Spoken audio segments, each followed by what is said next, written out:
the first verse. So verse is there on the board as well. Tam Srimad Krishna, please repeat. Tam Srimad Krishna Chaitanya Devaha Chaitanya Devam Vande Jagadgurum Yasyanukampaya Swapi Mahabdhim Santaret Sukham. Tam Srimad Krishna Chaitanya Deva Vande Jagadgurum Yasyanukampaya Swapi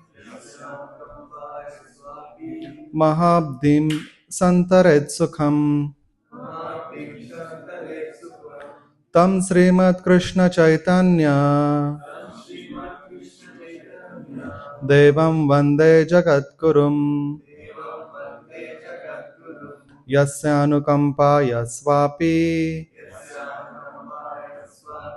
Mahabdim Santaret Sukham. Tam Tam Srimad Krishna Chaitanya Devam Vande Jagadgurum Yasyanukampaya Swapi Mahabdim Santaret Sukham. Prabhu's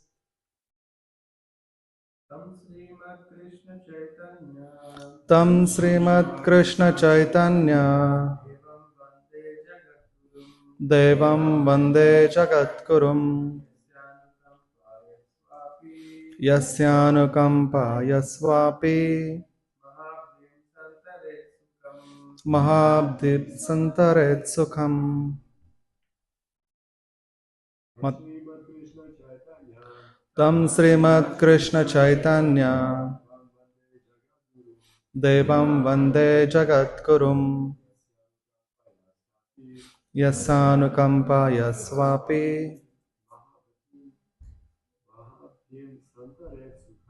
Mahabdim Santaret Sukham. Tam Srimad Krishna Chaitanya Devam Vande Jagadgurum Yasyanukampaya Swapi Mahabdim Santaret Sukham.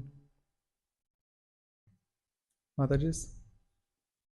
Tam Srimad Krishna Chaitanya Tam Srimad Krishna Chaitanya Devam Vande Jagadguru Devam Vande Jagadgurum Yasyanukampaya Swapi Yasyanukampaya Swapi Mahatim Santaret Sukham. Mahabdim Santaret Sukham. Tam Srimad Krishna Chaitanya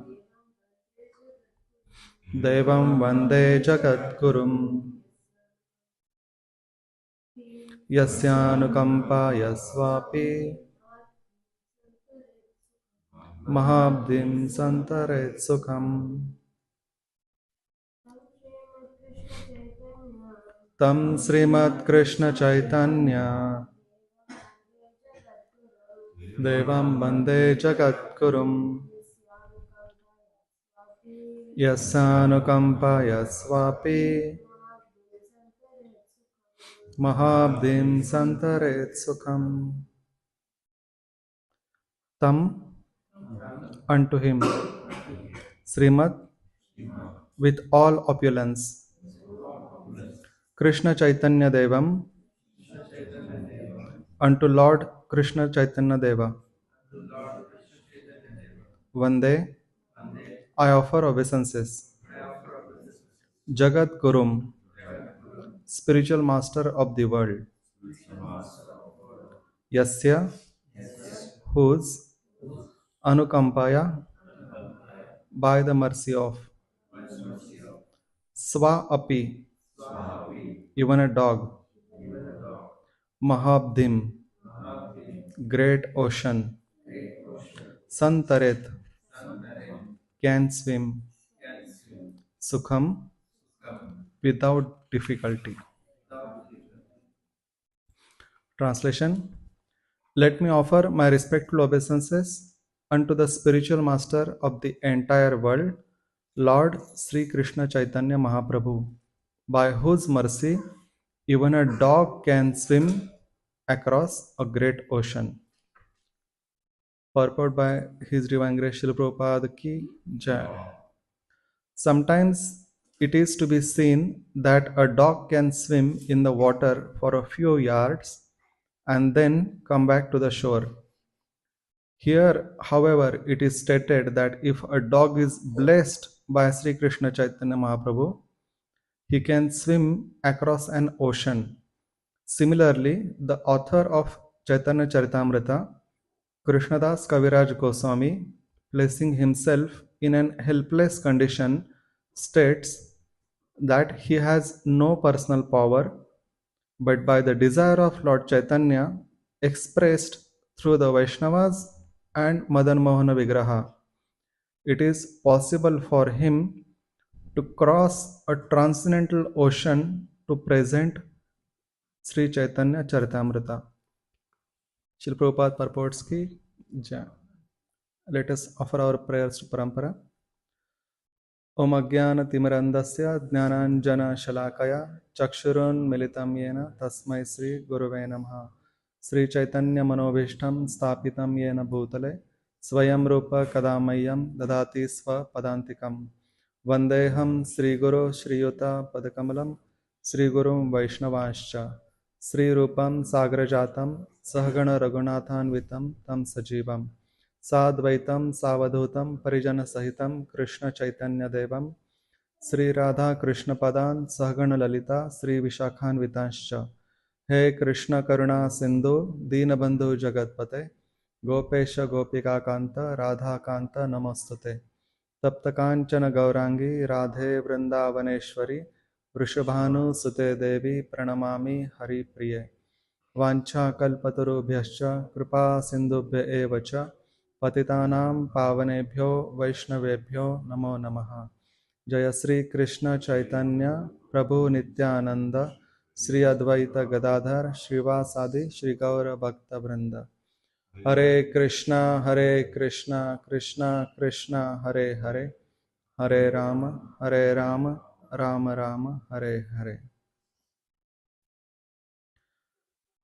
Let's repeat the typical lines which we sing for Chaitanya Charitamrita. Jaya Jaya Sri Chaitanya Jaya Nityananda Jaya Advaita Chandra Jaya Gaura Bhakta Vrinda. Jaya Jaya Sri Chaitanya Jaya Nityananda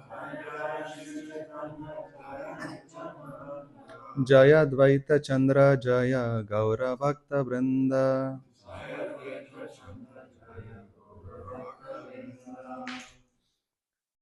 Thank you everyone for gathering today morning's class. And this particular verse is quite interesting because this talks about the empowerment, and we'll be discussing about these two parts. The first part of this particular purport, what a dog can do on its own, how much he can accomplish on his own strength. And the second part, if he is blessed by the Lord, then how much he can accomplish. So this Chaitanya Charitamrita, as all of you know, this is written by this Krishnadas Kaviraj Goswami. And any of you know what was his age when he wrote this scripture? 90? Like really old. Yeah, super old actually, 96. He was actually at the age of 96. And one more thing about at that age, Krishnadas Kaviraj Goswami was completely blind.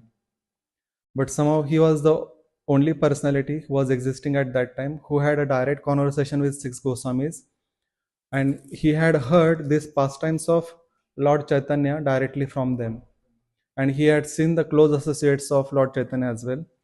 So when Chaitanya Mahaprabhu was no more in this world, and even six Goswamis also were passed away, he was the oldest person who was alive and who had actually seen these pastimes of Lord Chaitanya. So all the devotees who were existing that time, they requested him that, "Oh Krishnadas Kaviraj Goswami, whatever you know, please write it down. Otherwise, with you, this entire treasure of pastimes of this Lord Chaitanya will be completely lost." And after repeated prayers of all these devotees, Krishnadas Kaviraj Goswami mentioned that the gist of Chaitanya Mahaprabhu's pastimes is already mentioned by Vrindavan Das Thakur in his scripture. But they told Vrindavan Das Thakur has emphasized earlier pastimes of Chaitanya Mahaprabhu, but his entire life, there is no scripture which covers his entire life. And since you have heard it directly from authorities, they requested him to write it. So Krishnadas Kaviraj Goswami, at the age of 96, having so much of physical difficulty and absolutely no sense of seeing as well, still he prayed to Lord Chaitanya. He literally composed this, decided which parts he will be covering in which section, and this whole Chaitanya Charitamrita he wrote. Now, in those age, it wasn't writing wasn't so easy that you have ball pen available, or you can write, or you can just simply type. The leaps which were available, and then there was no chances that you can just rub it and then go back. So whatever he wrote, the original copy of Chaitanya Charitamrita is still available. It's there in Mayapur. His Holiness Indra Maharaj had posted the original um, text of the Chaitanya Charitamrita, and you can see the beautiful handwriting of Krishnadas Kaviraj Goswami. So this, while writing this Chaitanya Charitamrita, time and again, specifically at the start of the every chapter and end of the every chapter, we can see the humility of Krishnadas Kaviraj Goswami, how much sincerely he has been praying Lord Chaitanya and all the devotees to inspire him, to empower him, so that he can write the pastimes of Chaitanya Mahaprabhu. So um, this particular scripture of Chaitanya Charitamrita actually gives a very detailed description of Lord Chaitanya. So we have these three main scriptures. So one first is Bhagavad Gita, which is spoken by Lord Krishna himself to Arjuna, and it enlists all the principles which one needs to follow while executing his duty. So for at that point of time for Arjuna, it was very imminent for him to fight the Mahabharata war, and Arjuna had so many questions and so many confusions that these are all my own relatives. All this, so much of armies getting massacred, so much of sinful activity will be generated, and because of that, their family will suffer, and the future generation, past generation, they all will be affected. So Arjuna was very hesitant to go ahead with this war. So Krishna actually spoke Bhagavad Gita, and it enlists literally all the principles while executing any kind of duty. So bottom line of Bhagavad Gita is about Buddhi Yoga, that is executing all our activities, that is Karma Yoga, on the solid platform of Jnana Yoga with loving intention of Bhakti Yoga. So these three yogas, it's the first six chapters of Bhagavad Gita is about Karma Yoga, that is in which consciousness we have to execute our duty, what are the pros and cons we need to consider. The last six chapters of Bhagavad Gita, they are Jnana Yoga, that while executing duty, we need to understand who exactly is performing the duty, what is our position, and then understanding how this entire material world is executed. Through that, we need to achieve our purpose. And what is the purpose? It's the middle six chapters of Bhakti Yoga. So while executing our duty on the solid platform of this knowledge, we have to develop this loving intention towards the Lord. That will bring the perfection of our actions. So while Krishnadas Kaviraj Goswami is talking about this example that how much dog can swim, I wanted to explain it in little bit technical format. So recently, while speaking on Gita, I had prepared this particular slide where I had charted out the flow of desire specifically, and this I had heard first time in Govardhan Eco Village from His Grace Nimai Lila Prabhu. He has studied it from other scriptures also, and he had explained it. So, Prabhuji, can you project the slide?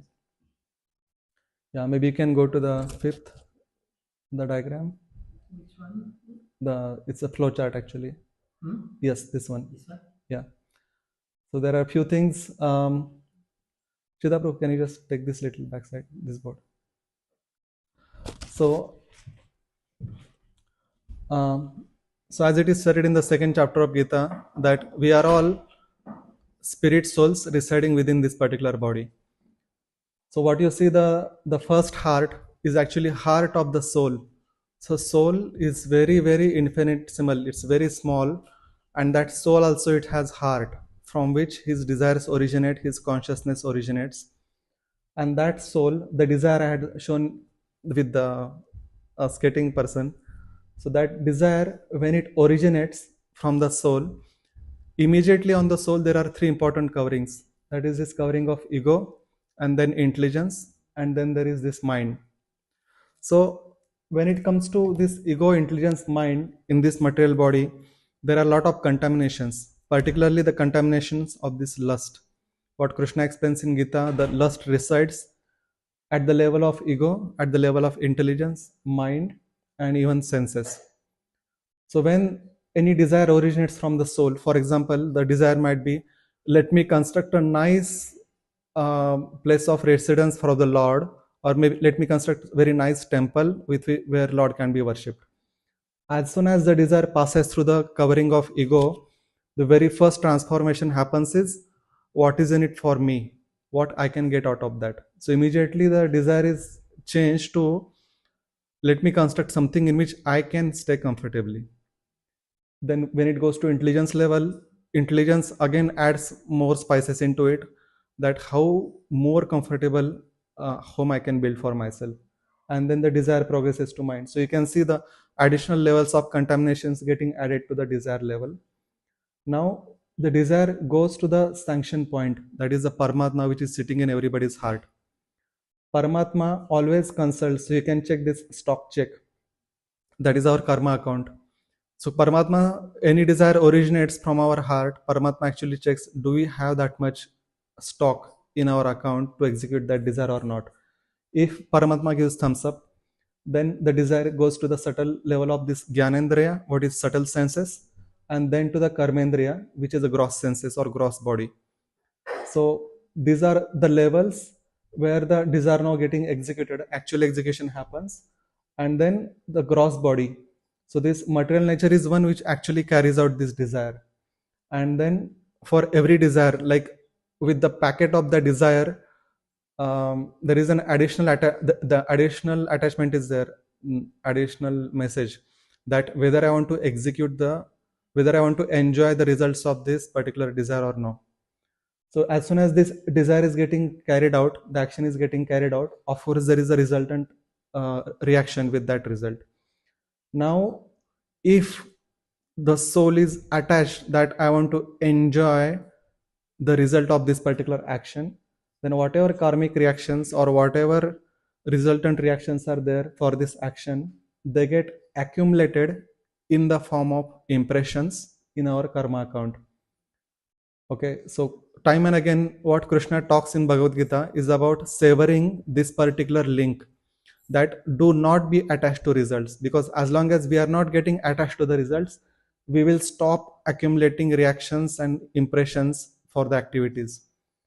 So if we are attached to results, all these impressions are stored in our karma account, and the top of this, so all these impressions are stored in the form of stack, and top of this karma accounts are inclinations, they form our inclinations. This karma account or these impressions are also referred by our memory while taking any specific decision, and then based on whatever impressions we had, intelligence forms the decisions.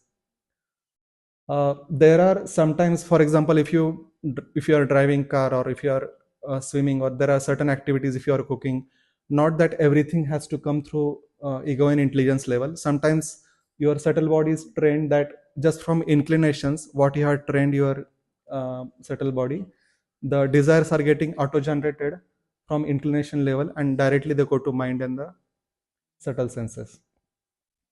Okay, so the logic behind all this technicality now is the main part, the bhakti yoga. When we pick up the process of bhakti yoga, Okay, how it works. If anybody follows like animal species, trees, or even the people who have not taken up devotional service, if they want to execute in their life, whatever is there in their karma account, whatever memory or desires they have formed, inclinations they have formed over a period of time, that much only they can execute. But when it comes to bhakti yoga, the best part of bhakti yoga is all these stacks of impressions, all these stacks of karma which you have formed from last millions of lifetimes, they they become like heaps of cotton, and bhakti yoga actually puts these heaps of cotton on fire. So much of karma is getting burnt away by practice of this devotional service that we do not even realize, because we are just looking at top part of inclinations, and bhakti yoga actually starts burning all these karma accounts. Now there is also logic behind that. Proj, can you go to next slide? I just want to explain few points. Yeah. So there was this particular interesting episode that when Kayadu, the wife of Hiranyakashipu, when she was pregnant with Prahlad Maharaj, Indra identified that Kayadu is pregnant, and generally the son of Don is gangster is considered similar lineage. So Indra actually thought that this child of Hiranyakashipu will be more dangerous than Hiranyakashipu, and he was thinking to kill him as soon as he is born, so that we avoid the future reactions. So at that point of time, Narada Muni approached the demigods, and when Narada Muni asked that to release Kayadu, Indra speaks this particular statement that in the womb of this woman, the wife of demon Hiranyakashipu is the seed of that great demon. Therefore, let her remain in our custody until her child is delivered, and then we shall release her. So Indra's intention, clear intention, was not to harm Kayadu, but to kill the child as soon as it's born. So look at the reply of Narad Muni, and it's very interesting reply. The child within this woman's womb is faultless and sinless. This is exact translation from the Bhagavatam verse. Indeed, he is a great devotee, a powerful servant of the Supreme Personality of Godhead. Therefore, you will not be able to kill him.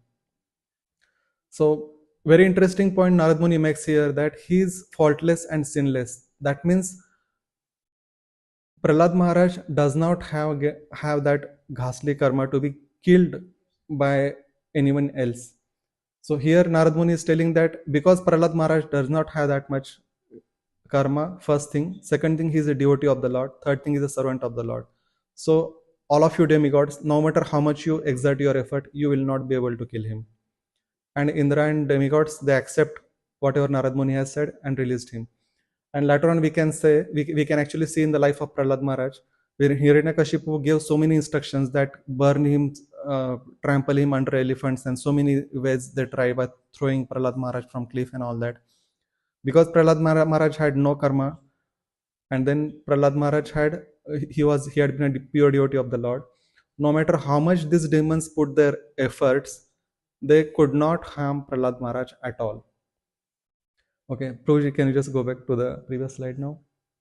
So there is one more, the top link, the external influences part.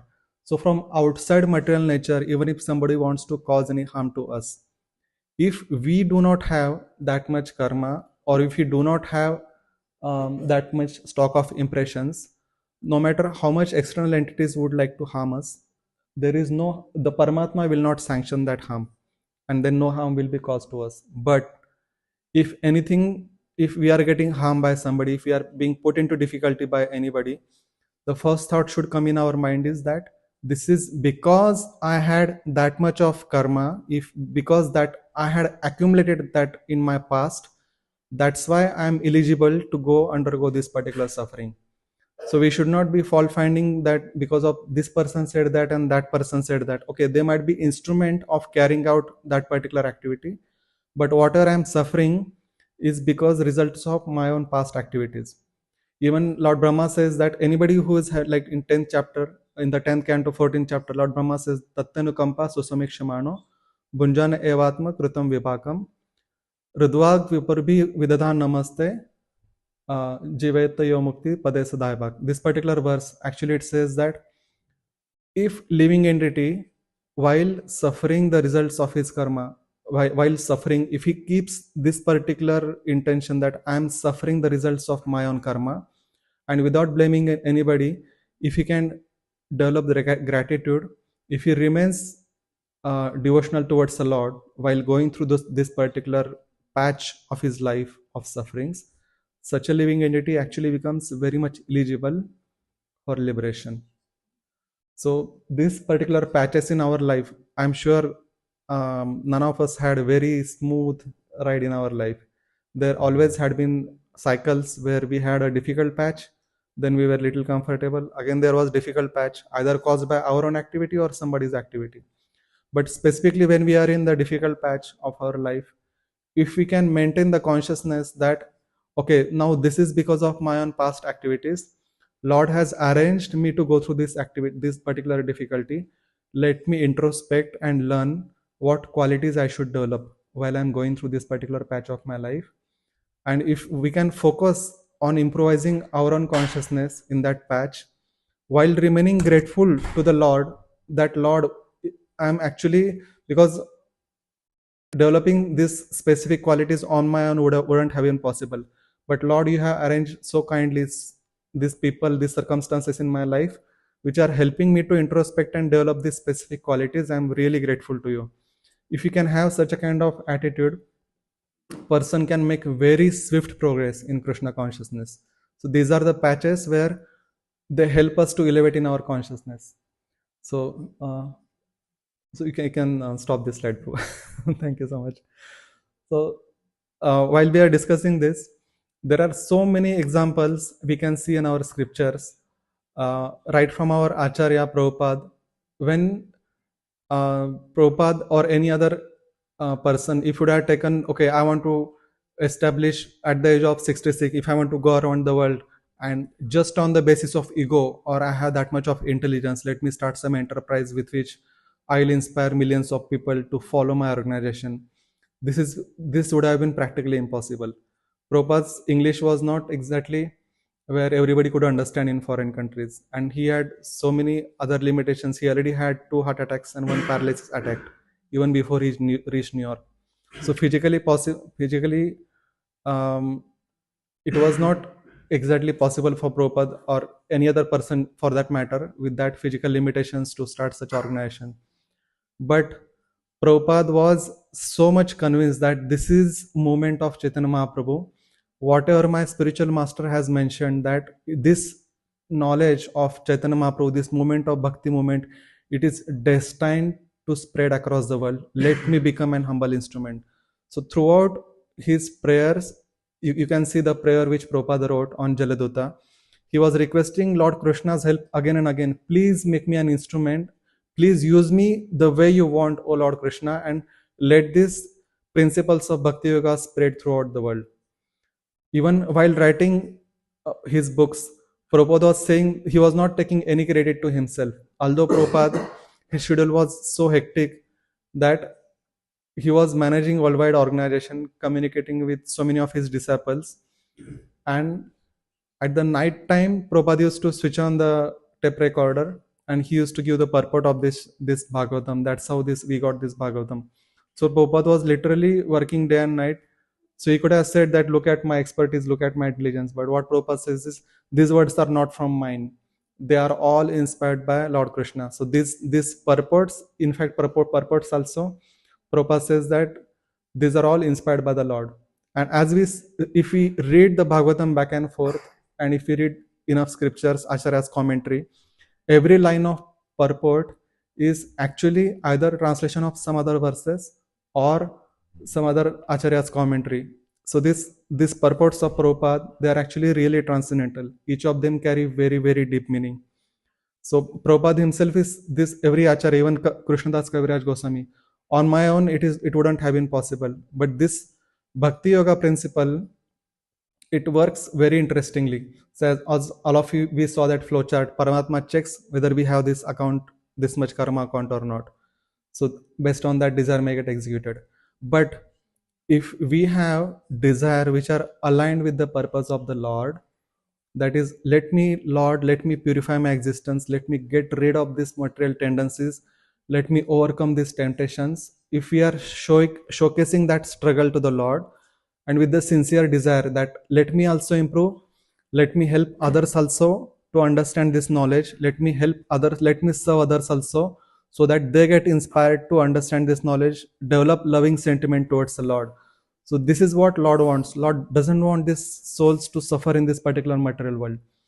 So anybody who starts putting efforts in the direction where he can start aligning with the purpose of Lord, then Lord is not just going to look at your karma account, okay, whether you are eligible to perform this activity or not. As long as they are aligning, Lord is more than happy to supply, to address the karma back and forth in such a manner that devotee can achieve much more than he ordinary could have been accomplishing with his own efforts.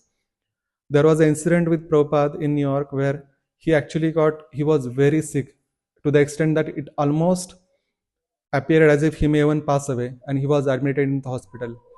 So Prabhupada actually did very interesting prayer to Krishna that Krishna, I am right now in very critical phase. The Krishna consciousness movement was just budding. There were very few disciples who were very much interested to pick up this process. So Krishna requested Krishna that, please Krishna, I, because of my own karma, I'm supposed to suffer maybe at exactly this particular patch of my life. But please Krishna, grant me few more years in the association of my disciples so that I can train them in this process of, in this philosophy of Krishna consciousness.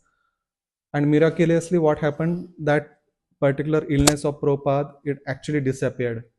So Krishna adjusted the karma, whatever the patch of Srila Prabhupada was supposed to go through, so that Prabhupada can put his efforts in preaching movement.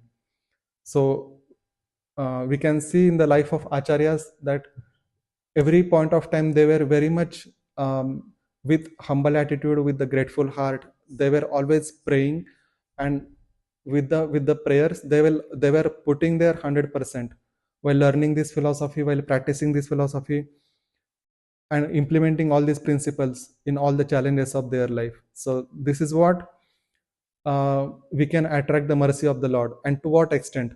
Prabhupada gives very interesting purport here. Dog by on its own, how long it can swim? Just few yards and it will come back to shore. But what is the extent of ocean? So extent of ocean is very, very far, much like millions of times than what dog can imagine on his own.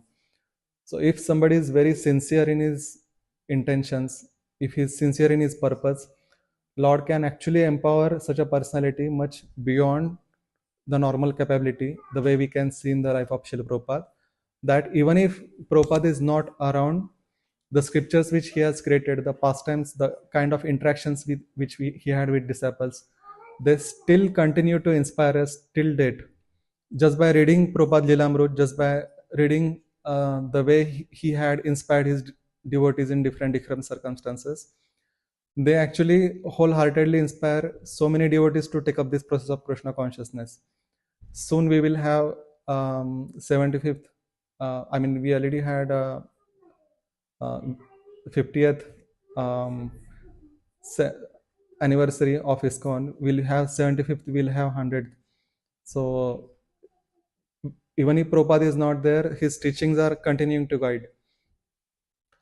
Even small interactions, Prabhupada. I wanted to just share one that Prabhupada once in his class he mentioned that we should not allow somebody to touch our feet, because if somebody comes and touches our feet, then that person's karma comes to the person who is accepting such kind of treatment from others.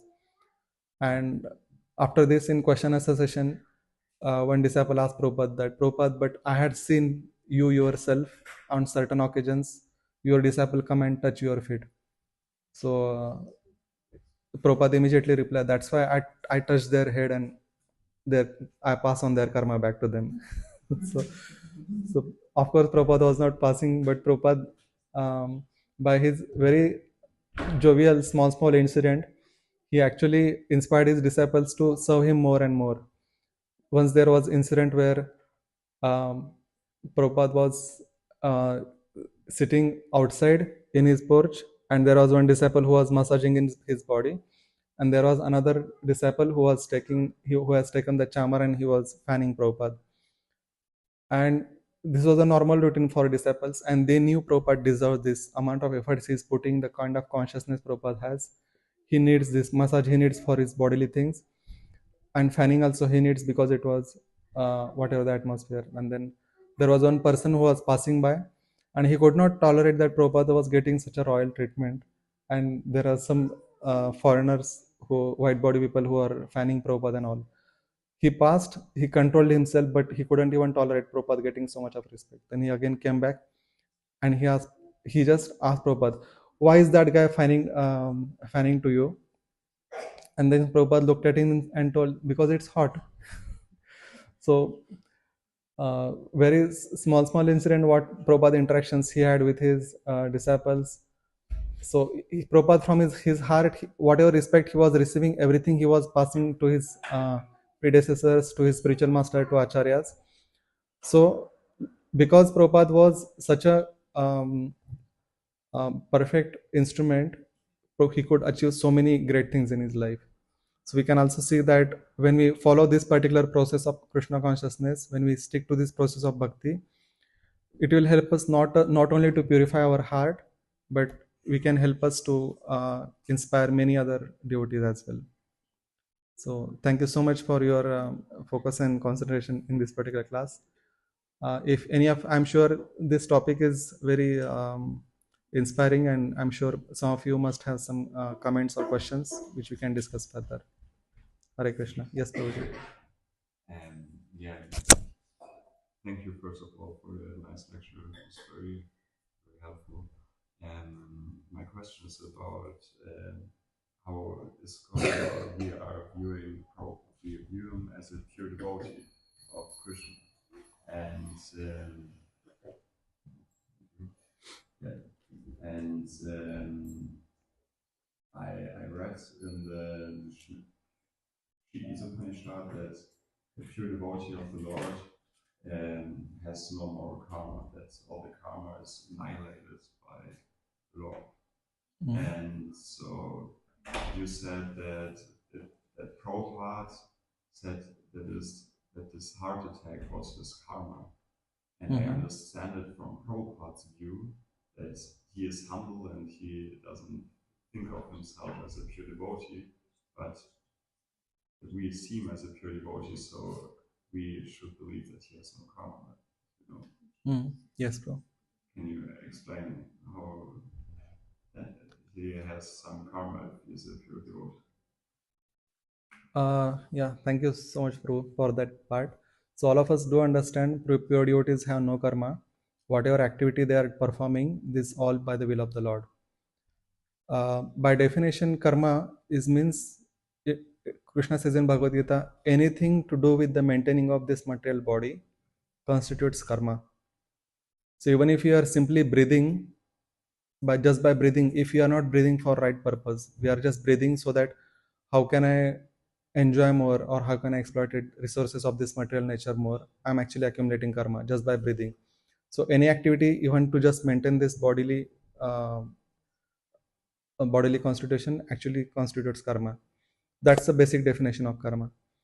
Now when it comes to devotional service, as we saw, devotional service puts our heaps of karma on fire. So all of our heaps of karma, which actually we had accumulated from last billions of lives, they are actually on fire.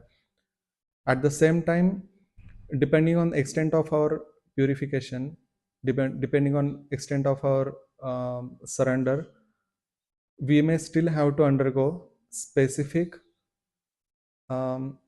sufferings or specific patches in our life before we come to the stage that whatever is happening by the will of the Lord. Now, we can see even life of Pandavas, they were also pure devotee, but sufferings were always there. So Prabhupada also, he also, although he was doing 100% spreading the mission of Lord Chaitanya, still he had patches where he had to suffer because of his health. Now this, we should not attribute that it's because of their karma. Prabhupada, while writing in his prayers, he requested Krishna that please, I am supposed to go through because of my own karma. So please adjust it so that I can spend some more time with my disciples. So person while expressing like Prabhupada as a pure devotee, he may still see that he's suffering because of his own karma. It's very much aligning with what Lord Brahma also says, that when we are going through it, we should see it's because of my own karma. But when we view pure devotee, we should see that this is Lord has arranged in their life so that we learn lesson from it. It's not that it's their karma and then whatever here they are suffering because of their past.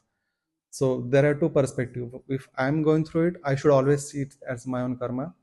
But even if some other person may not be pure devotee, just new devotee or whatever, my perspective is Krishna is um, helping him to go through this situation so that he develops some specific quality which Krishna wanted, or what I can learn from that situation. Maybe Gaurav Prabhu actually can add some more perspective. No, no, I think you have a very, very good answer, the perspective. I think it's always very difficult to exactly know also. Like Yeah. even when you were mentioning Prabhupada was praying, or I might die now and I need to stay longer with my disciples so that Krishna prolonged his karma so that he could stay and do. I was thinking that maybe that was his karma to stay longer and to just go. So I think it's not always easy to find out what is actually really karma and what is really. I think you explained it very, very nicely from our perspective. We see all what is happening as our current reaction. But I think also Vishwanath Chakravarti Thakur comments that it's not anymore normal karma, but it's Krishna karma. It's Krishna is giving it in a particular way for his devotees so that they can really speed up into the process. So I think you are very nice answer. I will not be able to say. No, it's thank Prabhuji. So sorry, just to add more here. So all this actually why we are in this particular material world is all of us we need to develop these specific qualities before going back to the spiritual world. Krishna even enlist all these qualities, the 26 qualities, but we cannot target one quality. Okay, I need to develop humility, I need to develop tolerance and this and that.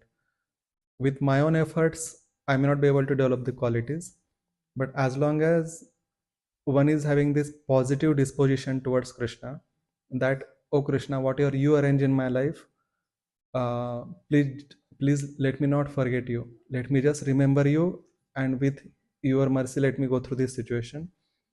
So with that attitude, because all these whatever karmas we have, Krishna then actually uses them to develop these qualities, to make us go through them certain situations, and we develop these qualities. So bhakti yoga, when we see that person is already on the path of developing these devotional qualities, the karmas, all remaining karmas which person has to suffer and then develop the qualities, they have no more meaning, because he has already he's sincerely working to develop these qualities. Then Krishna is not interested to make people suffer just like that. That's why their karmas are on fire. So the more we surrender to Krishna, more we are in prayerful mode, and specifically when we introspect that when I am in difficult patch, what qualities what I should work upon, then with that attitude we can develop the qualities also, and we can actually burn the other heaps of karma which are otherwise require us to go through that situation to develop the qualities. Thank you. So could you say that Pandavas did not have this? No, I said that Pandavas, although they were also devotees of the Lord, still they had so many multiple patches of difficulties in their life. So again, means Pandavas can look at that as their own karma, but what when we should look at the karma, it's not that Kunti Devi or even Bhishma Dev or even Pandavas they are supposed to suffer like that. No, we should see that Krishna is actually putting them through that difficult situation. By looking at them, we can think that what qualities means even in that difficult situation, if they are able to practice devotional service, then in my life in these small patches I should not compromise on my principles. I should not stop practicing devotional service. Like Bhishma Deva, he was on the uh, in fact, this particular war is what it was fought in the December month. The Gita Jayanti, it comes in December month, right? It was a chilling cold, particularly in Haryana. If you know, it's actually very very cold. And then Bhishma Deva was shot with so many arrows. Each of them was actually, it was not like rubber body. Each of them caused so much of wound and pain. And in that cold, with so much of pain, Bhishma Deva was lying literally month. And then he actually gave so much of knowledge of in the Shanti Parva. This Bhishma and Yudhishthir had so much of conversation, and Bhishma spoke so much of religious principles to Yudhishthir. And at one point of time, like when it comes to Bhagavatam, the first prayer, Iti Mati Upakalpita Vrishna. So when Bhishma Dev starts saying that prayer, just one verse before that, Bhagavatam says that at this point of time, when Krishna came in front of Bhishma Dev, because Bhishma Dev wanted Krishna to see in his last moments, at that moment, Bhishma stopped feeling pain. So these prayers which Bhishmadev offered actually were on transcendental level, but till that point, Bhishmadev was undergoing tremendous pain. And still Bhishmadev continued his duty, fighting as well as suffering as well as giving so much of instructions. So this actually they are setting up such a great example that even while going through these difficulties, we have to practice devotional service. So Krishna wants to um, like even Prabhupada or Pandavas, Krishna wants to give this particular instruction that no matter how much difficulties we have in our life, devotional service should go on. This, yes. Difficulties come due to the prarabdha only, right? Difficulties come through prarabdha only. For us, we should think like this. Whatever difficulties in my life are coming, they are because of my prarabdha. Yes. It also applies for the Pandavas also, right? Because Mm-hmm. I have read the complete Mahabharata multiple times. Mm-hmm. In the end, Mm-hmm. everything is done, and Pandavas are on the verge of good. You are leaving their mortal bodies. While are going one after another, starting from Draupadi, one after another, they fell down. And one dog was coming, one who is Yamaraja. Dharma, yes. One after another, they fell down, they went to hell for all the problems they have done during their journey. In the end, only Yudhishthira remains, and the dog who is who is Yamaraja himself was there until the end.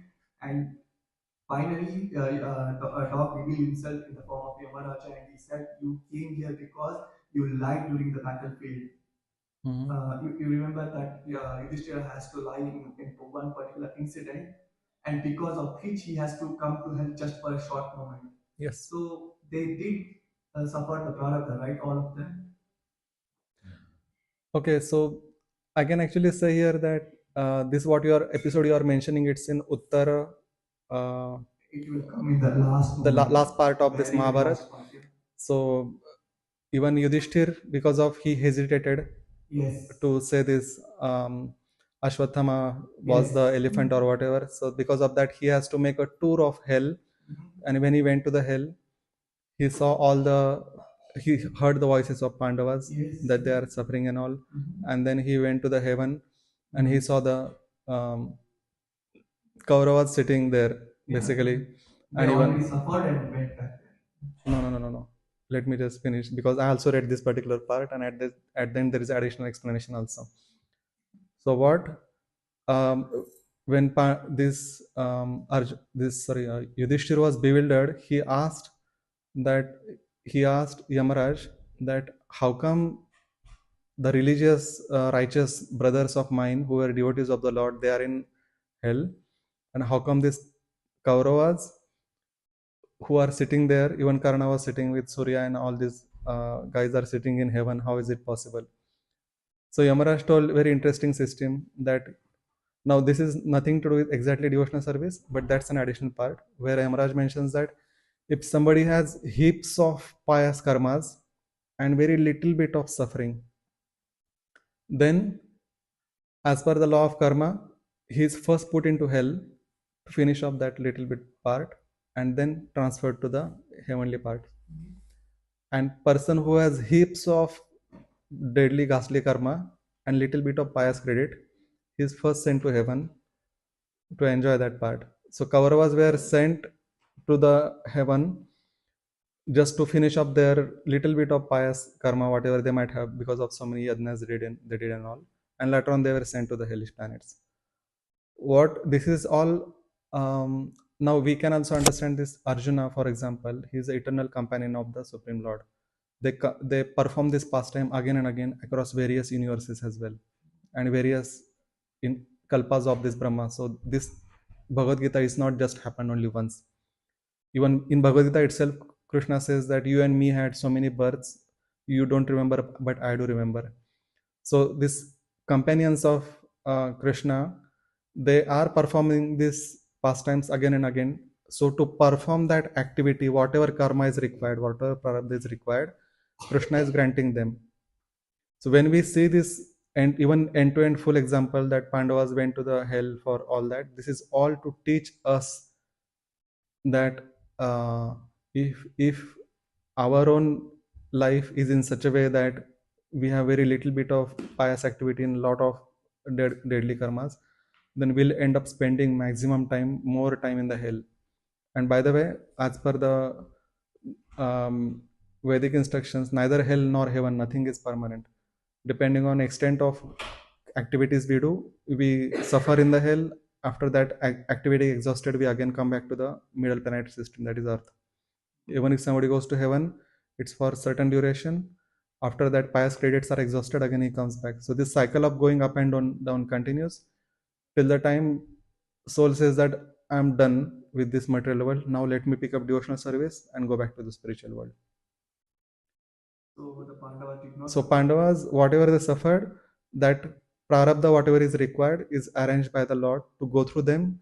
The whole Pandavas' life is about all about just teaching for us. We don't need to analyze that because what activity they did, because of that they suffered and all that. They are eternal companions of the Lord in different lives. Whatever they need to suffer or whatever they need to enjoy in that life, prarabdha was arranged by Lord Himself. Pure devotee's life is that way. Prabhuji, if you can add more. Okay. Yes. I have read or heard somewhere one story that I would like to share and know if it is true or not. So I have heard that when Yudhishthira reached there with a dog, and he refused to enter into heaven because he also wanted that dog Yeah. should also enter because he also reached the point where he was. Mhm. And was it his last test that you should also consider him deserving the dog? And the second question, when Yudhishthira saw, the other test for Yudhishthira was that when he saw his cousin brothers in the heaven, he was also told that it is wrong that you think that someone is not pious or pious. They are also doing the leelas for Krishna. It was their part to play that role. So you don't have to think or judge for somebody else's. So this was the last learning for you, this that Okay. this is the last question that why my other cousin brothers are here. Okay. As far as Pandavas are concerned, thanks for that. The learnings are all for us. Vyasadeva, when he wrote this Mahabharata, all the learnings are for us. Even the Yaksha Prashna, the 100 questions which Yudhishthira asked, they are all learnings for us. Yudhishthira actually, we can see that Yudhishthira has so much of detailed knowledge. Whatever Yaksha asked, Yaksha also knew the answer, Yudhishthira also knew the answer. But when this conversation happened between Yaksha and Yudhishthir, all these questions and answers, the learnings and teachings were for us, the readers. So when Yudhishthira goes to, about your first question, it's about dog who is accompanied him till the last point. So for that matter, anybody who is helping us to accomplish our purpose. So for Yudhishthir it was journey till that Swargarohan point. Now for us also, anybody who is helping, if we are not grateful for them, if you are after finishing our purpose, if you are forgetting them, then it just shows the kind of nature we have acquired. It's not that we don't use people just to accomplish our purpose. So when Yudhishthir Maharaj reached to that point, he was genuinely saying that if this is a dog who has come with me all this point, he also deserves to go to this heaven. And then it was revealed that he is Dharma. So it is for us to learn from that episode that who is helping us. Even Prabhupada also repeated so many times for his disciples that each of you are helping me to spread this Krishna consciousness movement. In this particular ninth chapter also, Krishnadas Kaviraj Goswami later on explains so many other things. Chaitanya Mahaprabhu had tested these fruits of devotional service. He wanted to distribute, so many devotees helped him to distribute. And by being part of this distribution network, we become eligible also to go back to Godhead. So this was one of the teaching for us to learn, that anybody who is helping us, we should be grateful. We should be also considering them whenever we get the final results of the activity. And about the second part, when you reach to the heaven, there were multiple I mean, what you had mentioned is we should not treat person as a bad because he contributed in Lord's pastime, that particular role, right? But judge. Yeah, we should not judge anybody because they just played their part. So that's an different perspective. Like for example, Ravana, Hiranyakashipu, if you look them as an eternal companion, Jai Vijay of the Lord, we can see that they are playing their part. So we are not having personal enmity for them because they played the part of the Lord. But this is all about what we learn from them, how we should not be in our life. Then what all problems happen with us, how we also meet destructions, and then our end will be much more ghastly. But because we are not playing the part of anybody here, we are just struggling with our own anarthas. So all these Puranic stories, whatever conclusions they derive, this is not for Yudhishthira to learn anything, or for them, whatever their karmas, their destinations, that Krishna will take care of. It is all for refining our own mindset. What I can learn out of this. That's how we should learn the scriptures. When we go through the stories of Bhagavatam and all, it is not that how Dhruva felt or how other felt. Imagine yourself in that situation, live their life, and then understand that after going through this activity, what consciousness I should try to reach, what anarthas I should try to get rid of. When we are reading the scriptures with that perspective, that what I should work upon, then actually it helps us much more than just reading them like a story that who said what happened to whom and all. So these scriptures are very different from the typical stories which we read, where some comedy story or some horror stories, or they are not like movies. This is all something which is to learn for us. So I hope it. Thank you. Yes. But they went to help in the father of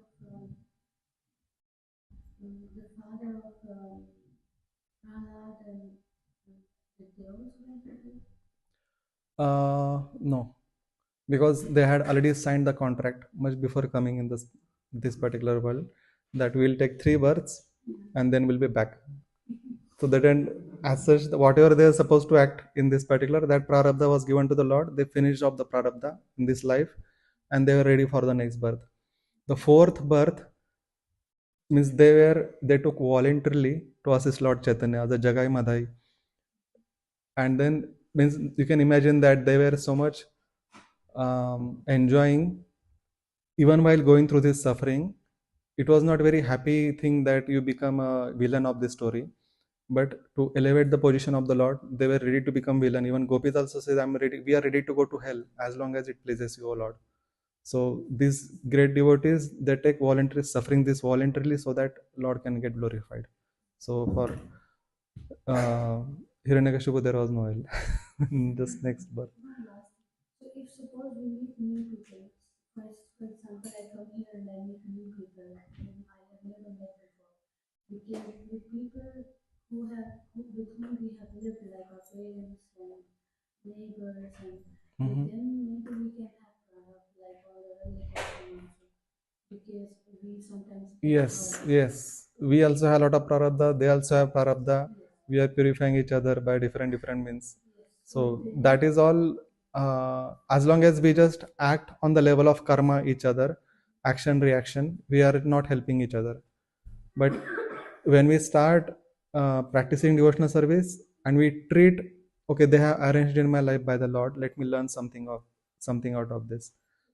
we treat them in We them with the related spirits, we cannot stop taking any action. We must do action and we take them as a soul because Yes, we of course they are already spirit souls, but in every situation, every interaction, the way we respond to them, the way we respond to every situation by looking at our behavior, by looking at our response, they should get inspired that if we are reading Bhagavatam, if we are reading all the scriptures, and the way we are, Bhagavatam means behavior.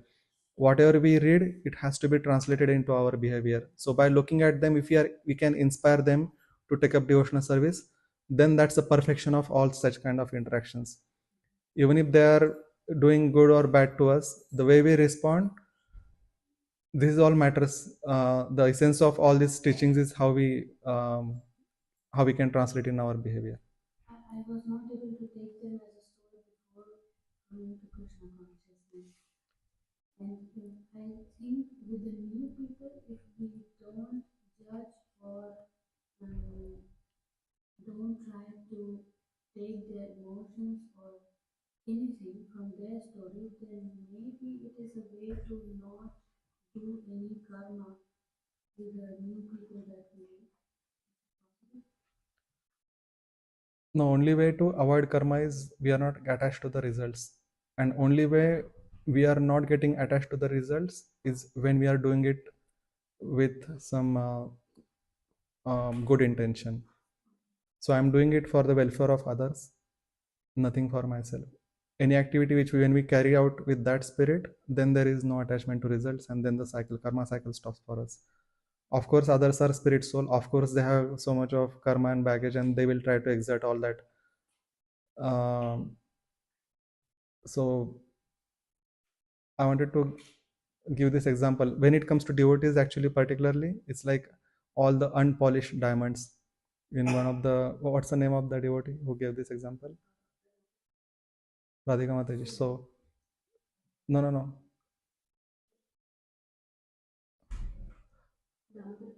Damodar Priya Mataji. She mentioned all the devotees are like uncut diamonds. And the process of polishing diamond is not that we take one diamond and polish in the industrial environment. All the uncut diamonds are put together in one bag, and then just uh, Krishna just moves this bag, and we polish each other. And if we are in right spirit, actually we bring out good qualities of others. And then while going through this situation, if we are in right mindset, it will help us also to shine, to develop our own qualities. So these interactions with other living entities, as long as we are dealing with devotees, it will definitely help us because they are also in the similar mindset. I think Mike is also asking me to stop. It is having just 2 3 minutes to go.